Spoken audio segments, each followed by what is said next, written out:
Hello, family and friends. Today is August 1st.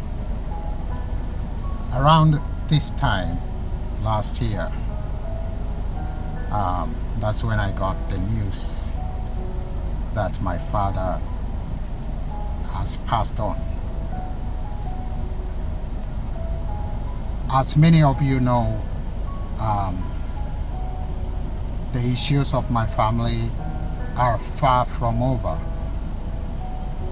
but I'm taking this short lunch break time to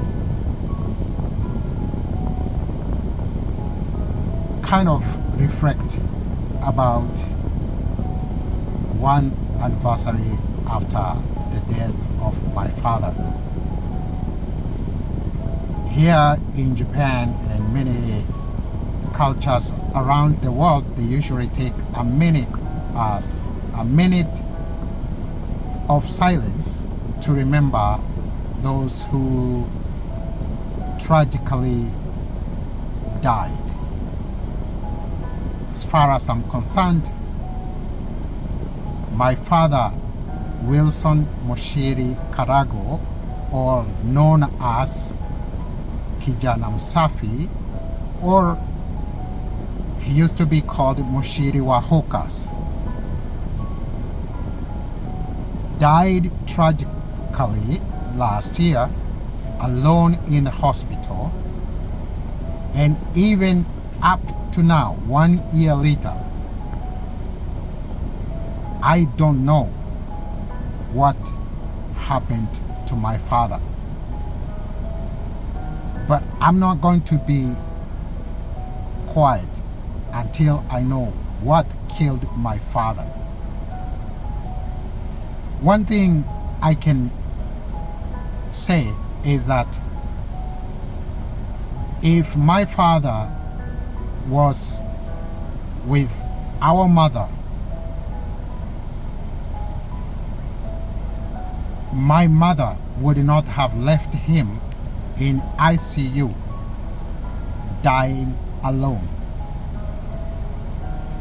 Even the doctor called the person or the woman he had been living with and said, "Hey, you better come back.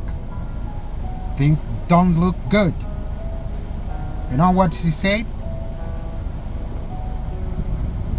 "I am tired. I'll go there in the morning." And let me say this, for those of you who don't know, my ex-wife's parents passed on while I am here in Japan. And her mother went first. And when we were called by the doctor, we went there. She passed on surrounded by her family members. Her father, the same thing. We were called. When your loved one is very sick, you don't leave them in the hospital. And you can tell, you can know, you can sense. This is not the time to go and sleep and take care of yourself. So what does this tell us? That those people who came to our family to take, not to give. They can say we took care of him, but the moment that he really needed somebody is when he was left alone. Because people are tired of him. The connotation that I'm getting, the signals I'm getting is like, we don't care about you anymore. We care about ourselves. We are going to sleep in our cozy bed. Let doctor do whatever they can do if they can save you. because they already knew he was going. If you care about somebody, you'll stay with them. You don't think about yourself. You're thinking about somebody who is hurting. So, but the story of my family and the story of my father is far from over. But right now, I'll stop talking and take 1 minute of silence to remember my father, who died, who was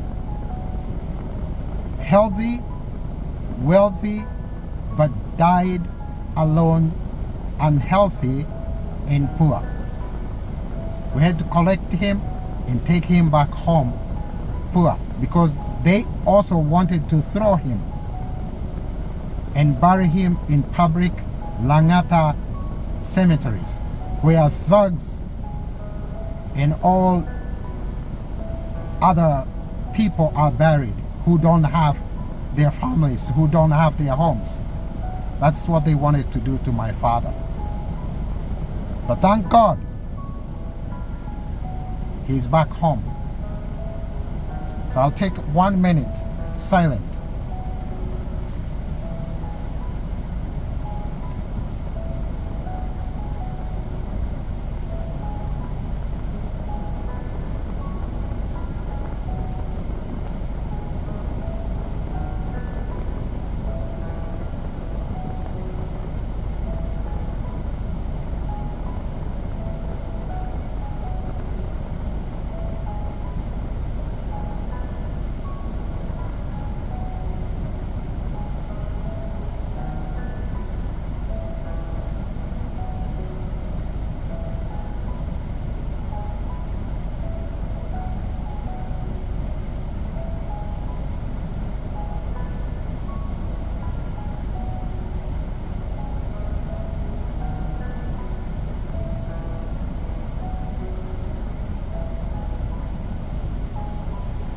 Well, I'm not going to say may his soul rest in eternal peace, because I don't know whether he is in peace.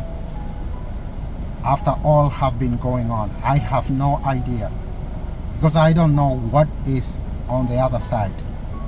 We will know when we get there. That said, that's enough for today.